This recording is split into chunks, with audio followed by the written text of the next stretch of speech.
Welcome to the World Football Summit podcast, the show for football industry leaders who want to stay ahead of the game.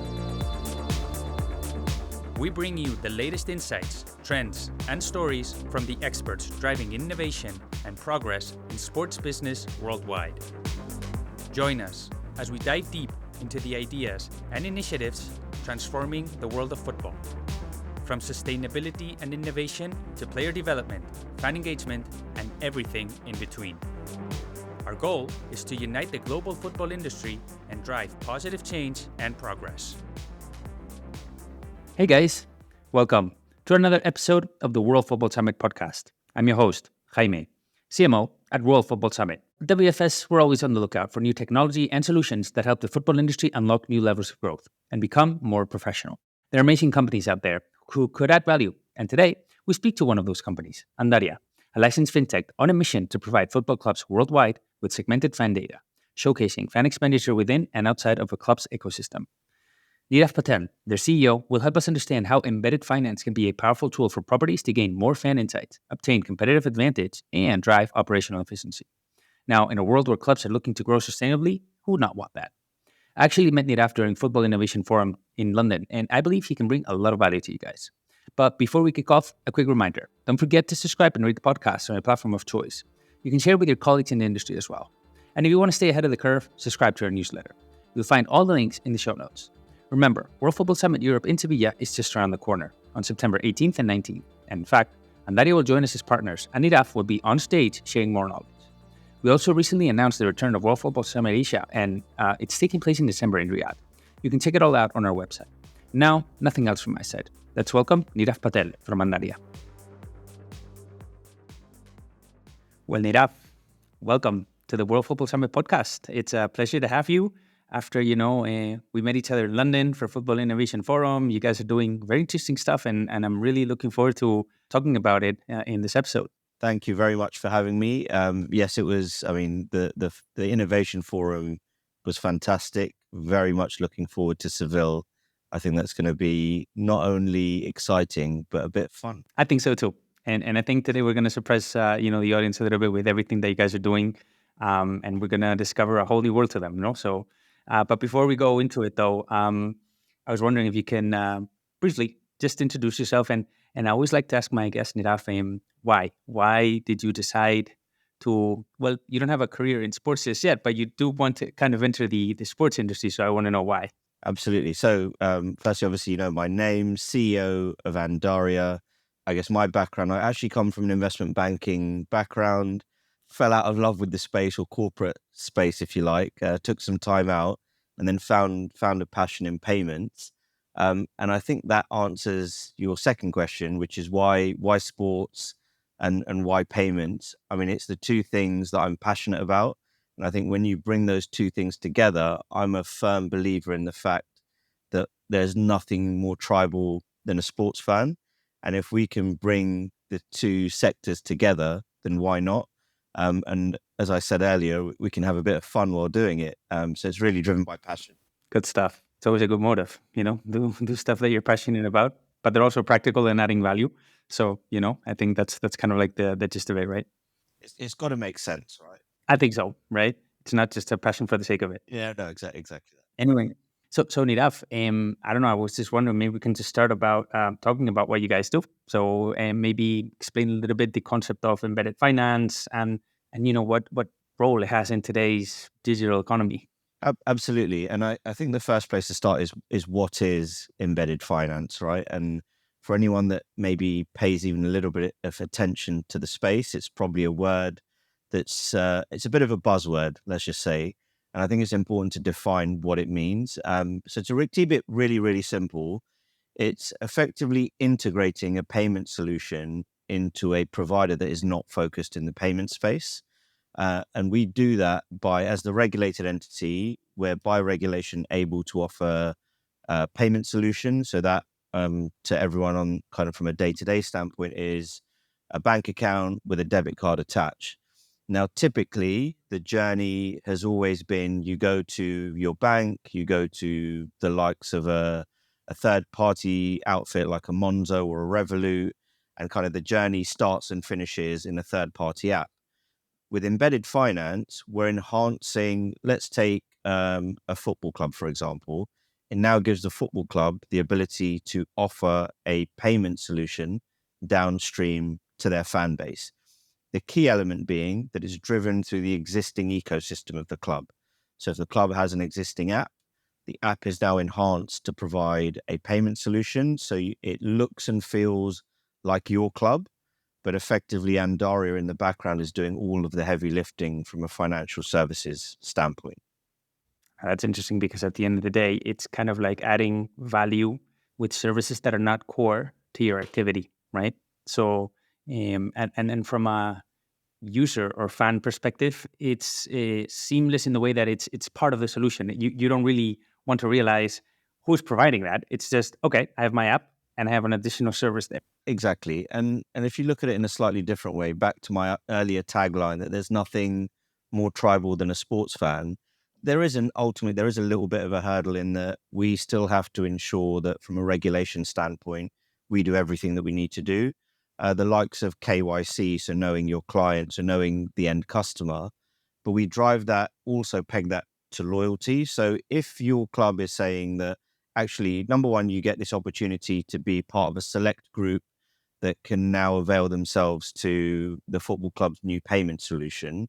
Number one, there's an element of VIP to it, and I've got the ability to kind of enter into this. But if you then also peg that to loyalty, so let's say if you go through this slightly nuanced journey and you now get the ability to have double, triple the reward points or enter into a limited edition competition, arguably from a fan passion point of view, you are much more likely to do that than if it was your bank asking you. So if your bank's saying, oh, we'll give you some reward points, arguably you'd maybe think twice, thrice before you even contemplate the journey.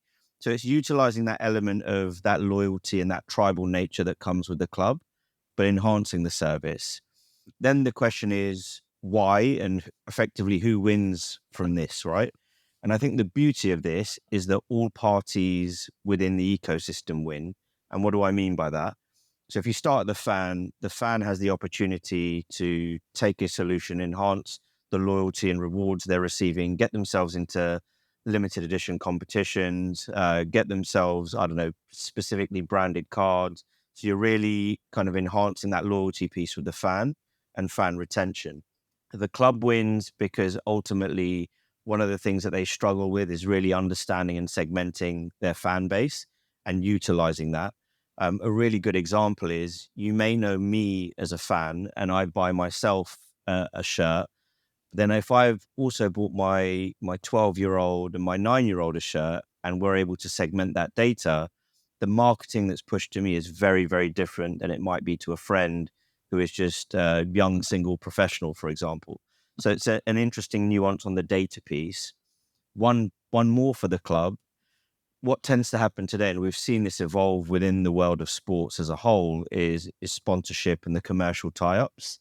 And again, if you look at, let's go, I don't know, stadium naming rights, for example, there may be a world-renowned outfit that wants to take on stadium naming rights for your club. Now, if you're able to give them segmented data on your entire fan base to a degree that we can say, actually, look, 60% is 25 to 35-year-olds, young professionals that live in the center of Madrid, affluent, good disposable income, you can see how that, from a negotiation standpoint, serves well for a club when it comes to negotiating a commercial deal.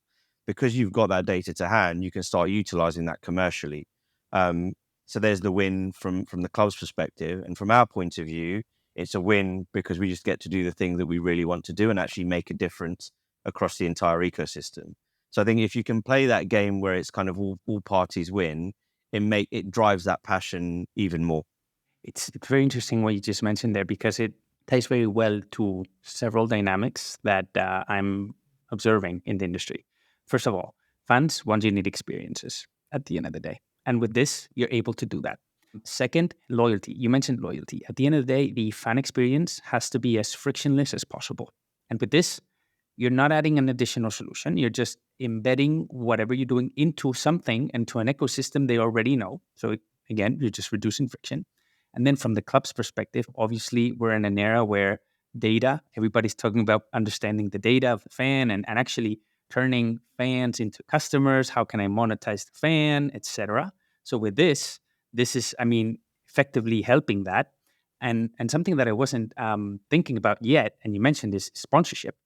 We're in an era as well where the trend is performance-based sponsorship. So it's no longer about visibility. It's about understanding fan behavior, understanding different segments. And with this, you're able to tackle that. No? So from one solution, a club is effectively able to just tackle things that are going on in the industry. No, so it's very interesting. I guess I'm wondering. I mean, okay, I get that, but why hasn't Daria chosen, to enter the football industry? I mean, I know it's a passion piece, but there has to be some business rationale behind it, right? Yeah, absolutely. So look, there's definitely the passion element, but this is driven by payments, right? And if you look at payments, it's day to day. It's in your day to day very being, right? And so the tagline, if you like, is payments as a conduit to data.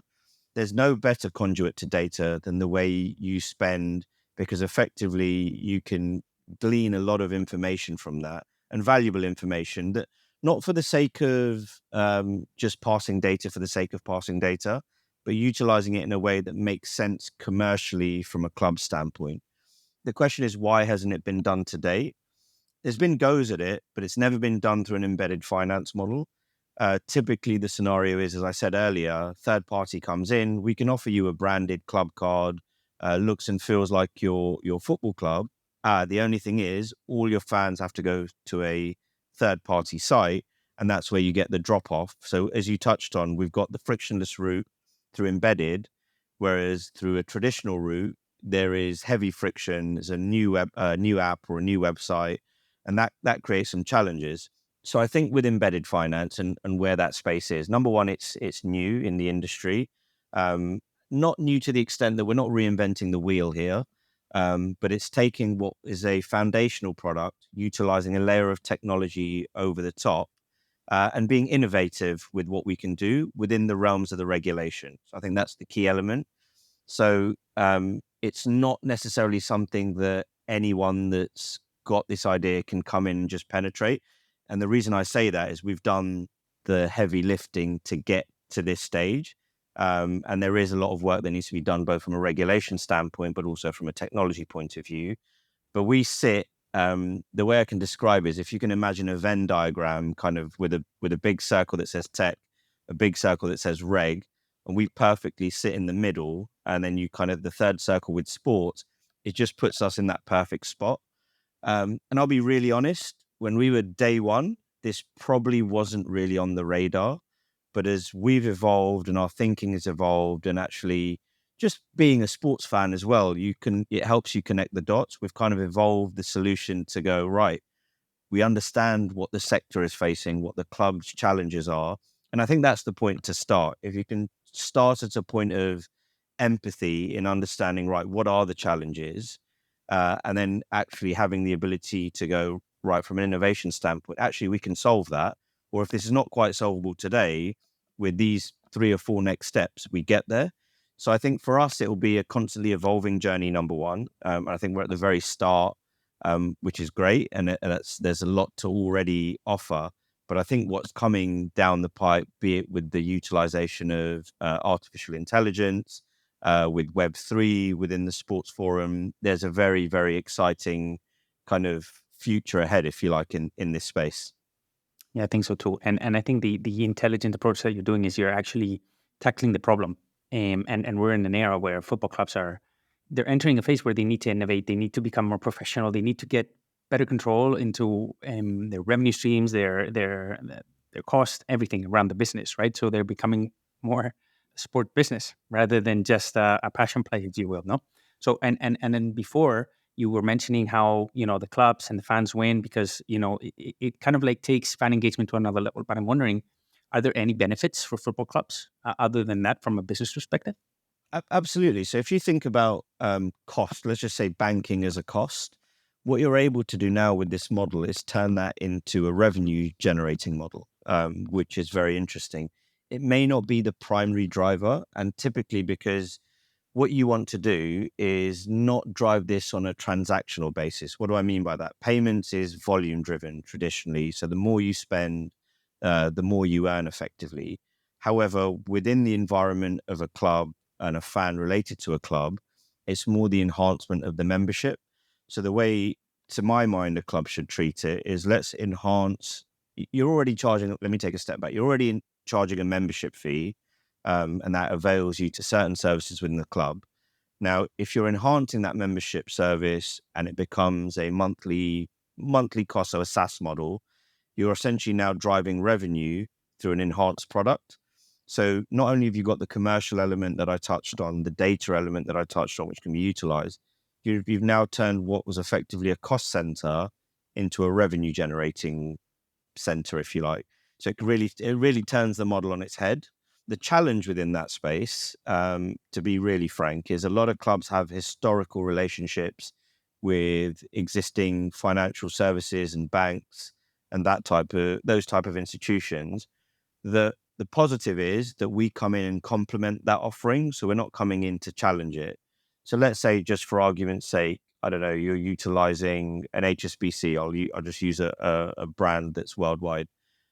We would come in and actually complement them within the ecosystem of the club, because we can kind of, what's the way to explain it? We can tie up to that existing ecosystem. So if HSBC are the ones actually running the mass payments, we can complement that by integrating into HSBC as the bank and really enhance that service.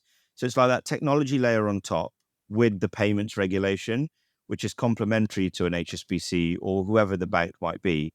And I think that's the other thing just to be kind of wary of. And I think that's the other thing is what you can't do from an Andaria standpoint is walk into a club and say, oh, look at us, this, you have to take it. You really have to understand the nuances of every single institution when it comes to a club. So what we do in that space is take a very consultative approach. So take the time, really understand the challenges, understand the issues, understand the bottlenecks, the ceilings, and then really then back solve that and understand, right, okay, we can do it in this way.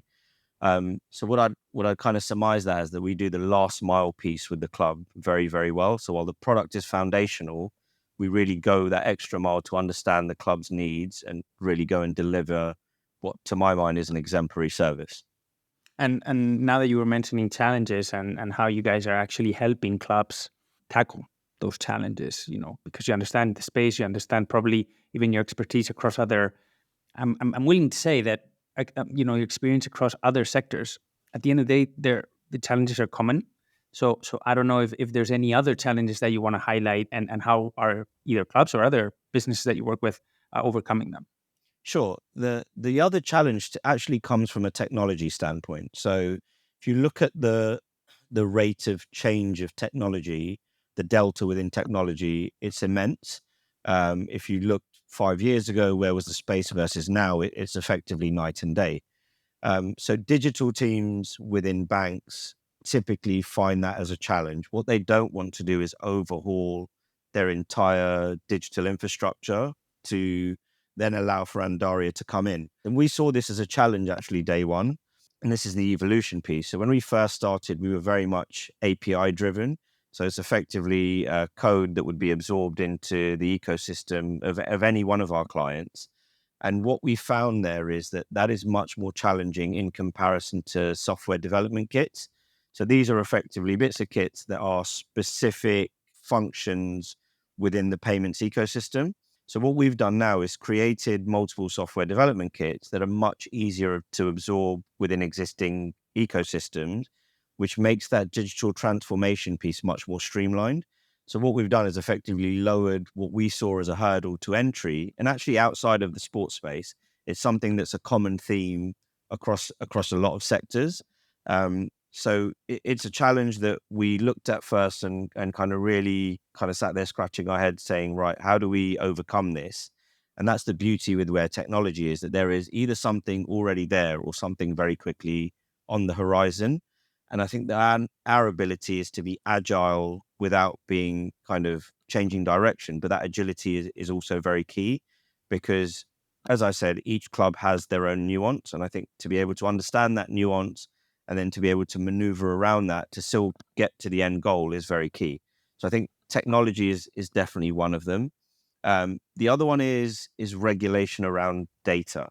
So the common theme across all sectors is we want to understand our underlying client fan much more than we do today, because there is value in that. And if I can understand my fan or my client better, I'm able to service them better and offer them a more bespoke solution that makes much more sense to them.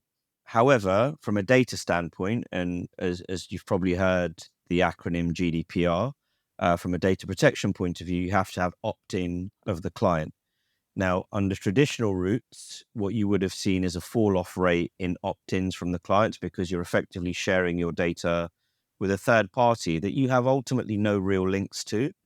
Whereas now the way we drive it through embedded, it's effectively your club that's asking for your data. And it's not carte blanche on everything. You've got the ability to share certain things, but it's opted in by the fan. I'd even go so far as to say that there's probably fans out there that if your club asked for your blood type, that you'd probably share it. So it's kind of utilizing that hook and that passion element and that link and that loyalty, but driving it through the app, having the opt-in. So the fan always has the opportunity or the option to opt in sharing their data or not. And that's also key for us, which is why that win-win element comes in.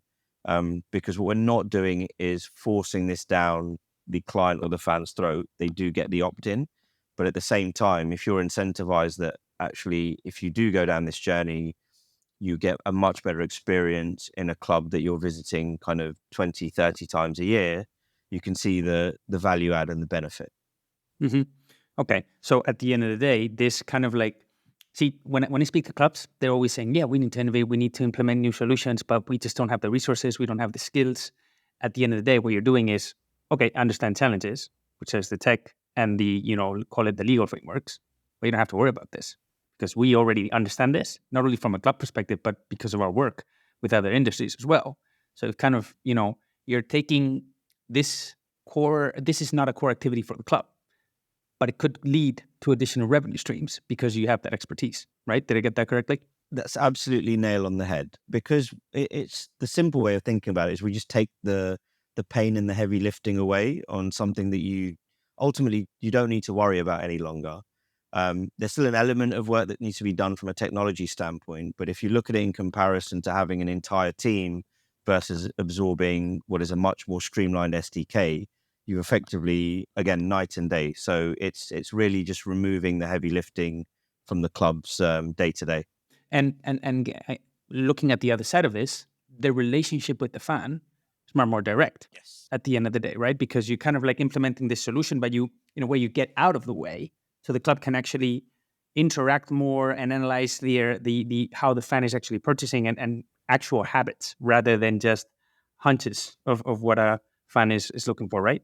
So a really good example of that, we're actually in discussion with a club, and the discussion was that if you know Nirav as a fan, I'll use myself as an example. Whenever I go, that I enter the stadium on a 3:00 kickoff. I enter the stadium at 2:00. I then kind of head over to the bar, buy myself a beer, maybe have something to eat, and then I sit down, buy a second beer, and sit down at my seat.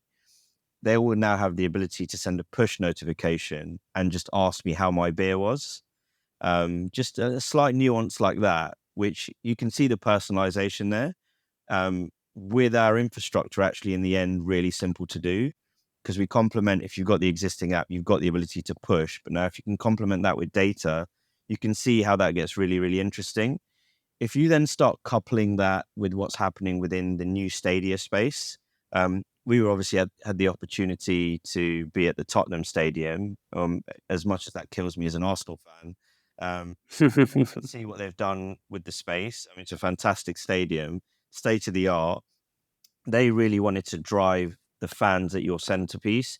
You can see that with the way the build is there. They've got the ideal setup in terms of utilizing a service like this, even to the extent of before I get to my seat, I can have my beer and my burger, or actually pre-order what I want to eat on the day at my seat before I even get there. And that's another opportunity within the space.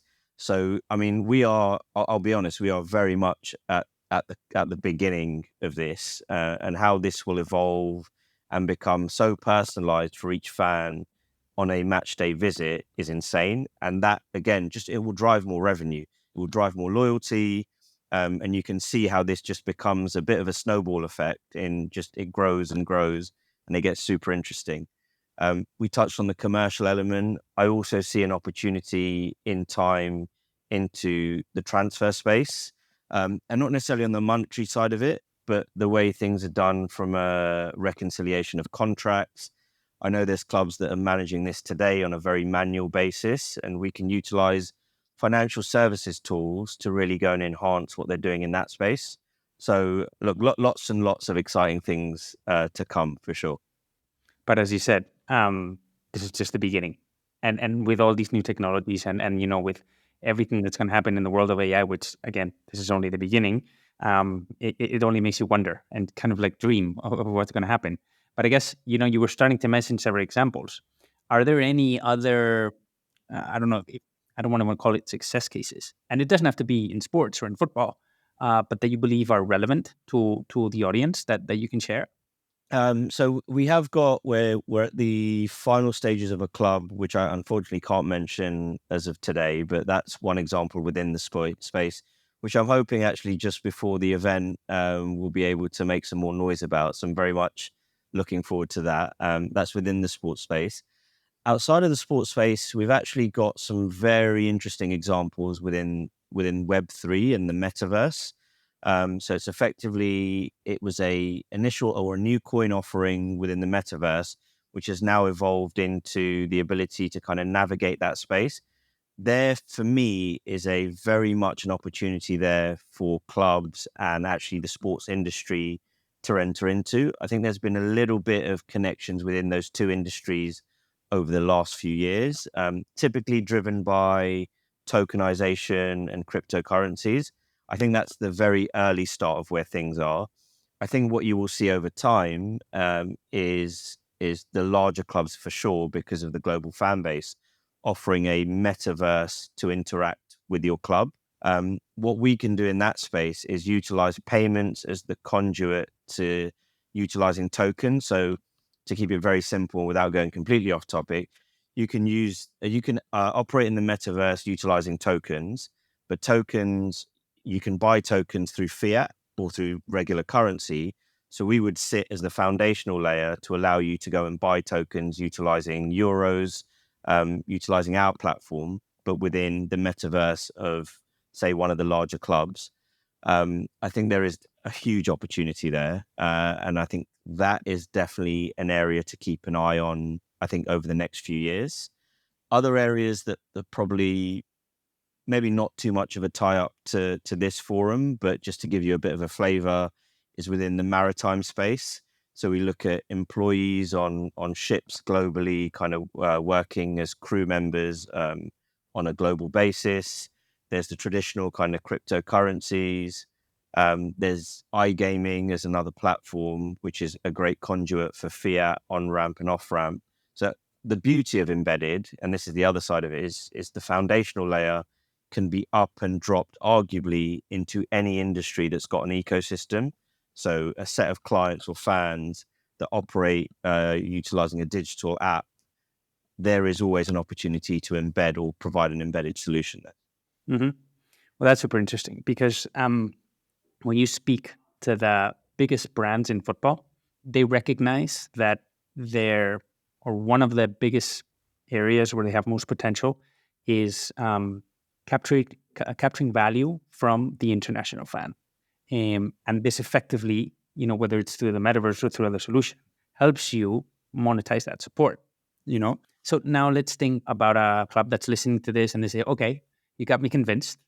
So what do I need to do? Is it what are the first steps? Is this a very complicated solution to implement in a club or no? No, absolutely not. So one of the first things that we do naturally is to go and effectively explain what I've explained already, but in much more detail related to the club. In terms of the process there, we keep it very simple. So we effectively, from an implementation perspective, there's some time, energy, and effort in implementing our solutions into the club's existing ecosystem. Once that is in place, from there, it's then pushed through the app for fans to start utilizing. Now, the way we do that is we keep our pricing structure very simple as well. It's basically a SaaS model, so a monthly recurring fee, which is, again, very, very much in line with how clubs want to structure or set up their payments infrastructure. And then it's very much pushing it down to every fan within the app. So from a integration standpoint, I think that's really the only element that takes some level of time. But time, I mean, we're talking months, not years. And again, if you looked at it today, let's say we agreed with a club today, we would expect that a solution would be up and running and live with all the nuances of each club within kind of 4 to 6 months. Well, okay. So it's very quick at the end of the day. And then how do you measure success? Because obviously anybody who's looking to implement these type of solutions is going to get starting questions from the board or whoever the board of directors is or whoever they're reporting to. How do you measure success of these? So I think one of the challenges that we saw in the space is the chicken and the egg, right? Because for me, if you look at it, payments as a conduit to data, which is what I mentioned earlier, you don't get the data without that payments element. But I think it's ultimately, if you looked as a measuring stick, it's the number of fans that take on the solution. And I think that's really, really the yardstick to measure by. And we want to remove as much as possible any of the hurdles that may slow that down, cause some stickiness or drop-off rates rather than stickiness. And it's really for us ensuring that we make that as streamlined as possible. The key, and I still think this is in partnership with the club, is that loyalty element, because there's nothing that speaks to enhancing a specific journey than providing some sort of reward, loyalty, limited edition competition access. So we work very closely with the club, but you also have to understand the demographic of the fan base in the background, right? So if you've got, I don't know, an inner city London versus a club, I don't know, like a Seville or a Betis, for example, the nuances and the demographics of both of those fan bases are very, very different. So I think it's understanding, right, number one, is it the right solution for that city or for that fan base? Does it make sense? What are the nuances that make sense? There's no use in having a London experience as a reward for a fan base in Seville, was a very silly example. So it's really ensuring that actually when we are pegging the loyalty and the reward, number one, it's driven by the club and it's club related, but it has to make sense for that local demographic. And so let's go back to that rewards piece. You could peg for inner city London, for example, peg that actually every time you tap the card through a relationship with one of the clubs in London, you get, I don't know, 50% off your supermarket shop in the big supermarkets within the UK. That's a nice little loyalty and reward piece that you can give to a fan base out of London. Whereas in Spain, it's maybe a very different offering and it could be a very different solution. So it's that nuance that we really need to understand. Mm-hmm. I speak about this with many leaders of the industry. It's not about the solution per se. It's understanding the context and then how does this solution fit within the context of each club, right? At the end of the day. So context is a key word there. I was actually just going to say the other buzzword that we've seen in the industry, or actually not solely in sports, but across most forums, is digital transformation. And it's actually finding when the club is ready to go on that journey. So if you look at it, there's plans everywhere, but arguably the biggest hurdle is moving to execution. And typically there's some just nascent challenges that are actually, if you look at the theme, it's actually quite consistent across all of the clubs. Either not ready, resources not there, don't have the technology infrastructure. There's various nuances. So we want to come in and, number one, make that simpler and make it simpler so they actually go and take the plunge and actually go and do. Because the biggest hurdle is the action gap, as I call in my mind, is you've got all of the information, and not that you have to act on it immediately, but you have to take the learnings, and the narrower the action gap means the sooner you move to going and doing. So we come in there with the aim of really thinning out that action gap so that actually allows a club to go and execute. Yeah, it's actually just taking concepts into reality. Yes. At the end of the day. And what does the future hold for this? Nirav, because I mean, yes, I understand the use cases now, the practicality of it, but I mean, at the end of the day, a lot of these clubs, they're always trying to see, okay, if I implement this now, is this going to evolve as my sport business model evolves? So how do you see that? It's there's one thing that's always gonna remain, right? From and I again I go back to that tagline of payments as the conduit to data. Fan behavior will be driven in many ways, but it's very difficult to measure that fan behavior. And for us, that's the key. So irrespective of how things evolve, effectively spending will continue. Fans will always go to games. There may be a challenge with that, with what's happened with the EFL in the UK and the sports Sky Sports link up that's happened there with lots of games being shown on TV. But let's maybe park that for a moment as we see how that evolves. But the point being that fans will always want to visit stadiums to go and see their teams. And therefore, there will always be a conduit of payments happening within the stadium, outside of the stadium. Now, if you continue that growth and people continue to utilize that, the data captured will just grow. And I think it's how you start segmenting and utilizing that data. So irrespective of what evolution there is within the club, that nascent foundational element always remains, to my mind. Now, the beauty of what we do is we naturally innovate our technology as times move, as technology improves. And what I can see is just more enhancement of that fan to club engagement. And I think that's the key, irrespective of how the business itself grows and whatever the club within its as a business entity goes and does, its key is its fan base. Without its fan base, the club ultimately doesn't have anything, right? Your IP is out of the door. So I think without that continual nurture care on that key bit, I don't think for me, if you're missing that, I think you're missing an integral part to what is the foundation of your business. And for us, it's just ensuring that we utilize technology, payments, regulations, even from a legal standpoint, to bridge that gap. It goes back to the action gap piece, really thinning that to make the club and the fan effectively as close to one as possible. Fans will be fans, and I always have this conversation with other industry leaders, and that's the difference between a fan and a customer. So, for example, you might be disappointed with what happened last year with the Premier League, with Arsenal, but that doesn't mean that you're going to start supporting the club. You're going to keep supporting it, probably, right? And that's kind of like the unique advantage that football clubs have in this world, right?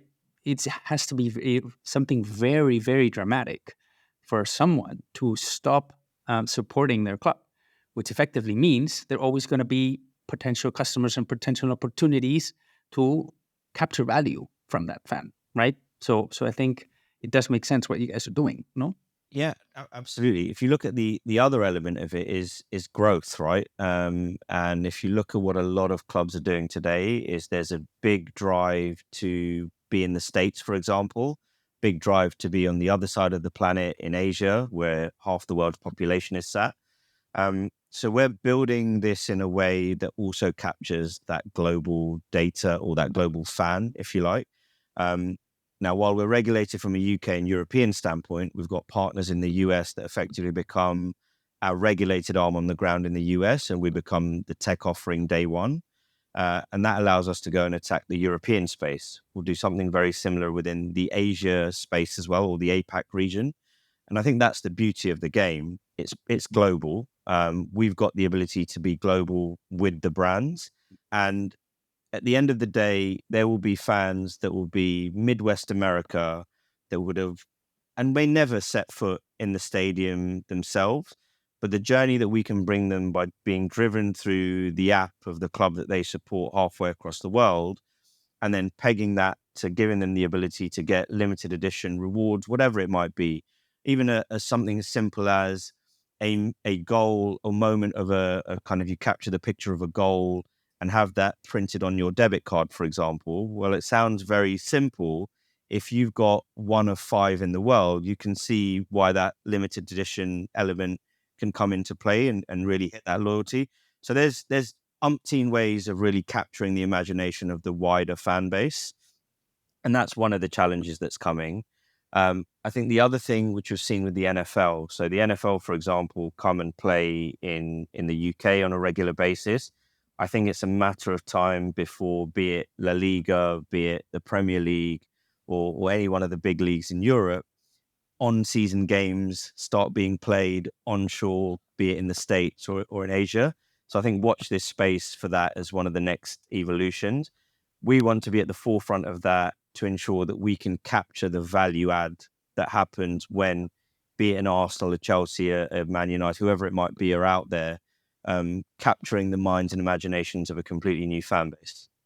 Yeah, I mean, to that point, La Liga has been strongly pushing to play official games in the United States. And I was actually reading an article this very morning on The Athletic. Anybody listening, check that out. And they were actually mentioning how Oscar Mayo from Atletico de Madrid, when asked, what's the biggest opportunity, like he doesn't hesitate. He says United States. Yeah. So they understand that's where it is. Yeah. No, I was just going to say that with the States, it's very similar to Europe from an infrastructure standpoint, be it digitally. So to capture the heart and minds of a fan base out there actually isn't as difficult as would have been perceived kind of 10 years ago. So I think that democratization is also key, which allows you to go to the States quite freely and just go and do, as you said, right? So again, huge opportunity in that space. And other than markets, Nirav, what other solutions are you guys, or solutions? Let's just call it solutions that you guys are exploring that you can talk about, obviously. So one of the really interesting ones that I'm quite fascinated in is, I mean, the world of transfer of players has always been an interesting space, let's just say. So we're looking at not necessarily getting involved in the dynamics of kind of the player transfers itself, but more around the mechanisms of how funding of those deals can happen. Again, typically, if you look at the way financial fair play has equalized the market to a certain degree, not quite equalized, that's probably slightly unfair, but at least brought an element of democratization again to the space. Is how do we utilize our know-how within the banking infrastructure, lending, structuring transactions such as these, and provide a value add to the clubs? Because ultimately, if you can navigate the financial fair play element, it gives you an upper hand. So it's, again, utilizing technology within that space, which I think is a very interesting space to be in. We're at the very beginning of that journey. So again, we're doing some of the hard yards to really understand the nuances and the challenges. But I think it's a very much watch this space on that front. And I think there'll be some interesting things to come. And what message would you have to those that are still hesitant about a solution like this? I would say that when you have the data in hand, the opportunities and the doors that will open that I would argue you are not even aware of today are unimaginable. Unimaginable to the extent that the value add and what that does from a fan engagement, from an enhancement of your commercial proposition to third parties, your ability to really take your club to the digital era. This is that first rung of the ladder. That is my true belief, because once you're on this first stepping stone, with the number of opportunities that open, I kind of see it as a tree. Kind of, this is the trunk, and then you're kind of branching out here. Be it Web3, be it data, be it the metaverse, be it telecoms, how all of this kind of all ties in to one space. It's if you sit there, you're kind of mind blown. But I think you are, by not doing, you are missing out. And I think by not taking part, number one, you'll never know if you don't partake. My true belief is that if you don't partake, you'll get left behind. Yeah, I always say, either you play the game or you watch from the sidelines. Yeah. So this is kind of like one of those moments, right? Exactly. And for those who want to find out more, Nirav, what should they do? So we will obviously be at the World Football Forum in Seville in September. So please come by and say hi there for sure. Otherwise, you can find us across all the big social media channels, and you can visit our website at www.andaria.com. And feel free to reach out, say hi, and one of the team will definitely come back and provide you with much more information. Amazing. And I think I would also suggest for anybody out there, Nirav was actually speaking at Football in Nation Forum, and we have his panel in our YouTube channel. Be sure to check that out as well, because you can kind of get a sense of what you guys are doing, for the industry. Nirav, I'm gonna take the opportunity that you're here to ask you one last question, and it has nothing to do with the business. I'm actually gonna ask about your support of Arsenal. So imagine that you had unlimited budget. There was no constraints in terms of going back in time, and that you could actually acquire any player for Arsenal in history. Who would that be and why? In history, well, that's deep. That's deep. Let me have a think about that. Putting you on the spot here. I mean, the mind kind of goes to, if as a true footballing fan, I think it would for me probably have to be a Lionel Messi, just because of I think what he brings to the game and what he's brought to the game, and just as a natural footballer. I guess the argument always typically goes back to Ronaldo versus Messi. I think both absolutely fantastic players, but it was just that natural ability for me, and to completely have the fans in awe. Saying that, the other player that comes to mind is Ronaldinho, who just again could keep a crowd just kind of at his beck and call, right? Just do amazing things on the pitch.